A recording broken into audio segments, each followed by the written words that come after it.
good morning welcome back to back guys सबैजना स्वागत छ मेरो छोटो मोटो ब्लगमा न्यू डे न्यू ब्लग म तपाईँको रामसिंह तामाङको छोरा गाइस अनि अहिले चाहिँ हैन उठ्यो मुखसिक धुलाइ अरे यत्तिकै भलक परेको भलक अनि यहाँ मेरो डोगी लखरे यसको कानमा पुरा एकदम केले टोकेर हेर्नु सक्नुहुन्छ बर्बाद छ जिन्दगी यसको यस्तो रुन्छ नि यो राति राति दुखेर होला सायद दबाई हल्दी लगाइदिएको थिएँ हल्दी लगाइदिनु खोजेको भागेको छ फेरि माथिबाट हल्दीबाट अरू धेरै चिज इम्पोर्ट गर्न सक्दैन नि त किनकि म पनि एउटा मामूली मान्छे हो अनि मेरो वाइफ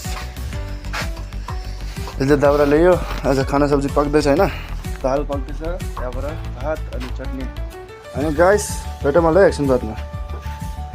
गाइस अहिले चाहिँ भात सब्जी खाएर होइन बसिरहेको छु तर के गर्नु गाइस जिन्दगीमा धुवा छ मेरो सासूको छोरी पनि फोन हेर्नुबाट वाक्य हुँदैन हो के भन्नु गाइस अब यहाँको नजारा कति मजा पहाड अनि आज लौ बस्तीको मम्मी अङ्कल आन्टी एउटा आउनुभएको छ है त्यो चाहिँ किन भन्दाखेरि बालु लानुहुन्छ र कि त्यसैको लागि गाइस यता चाहिँ म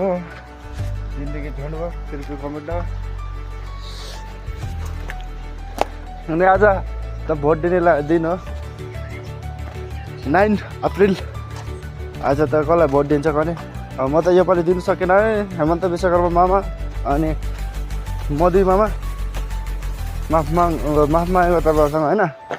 माफ गरिदिनु होला गाइस अनि भेटौँ मलाई भोलि अनि आजको लागि यति नै जय हिन्द बिर्खली बाई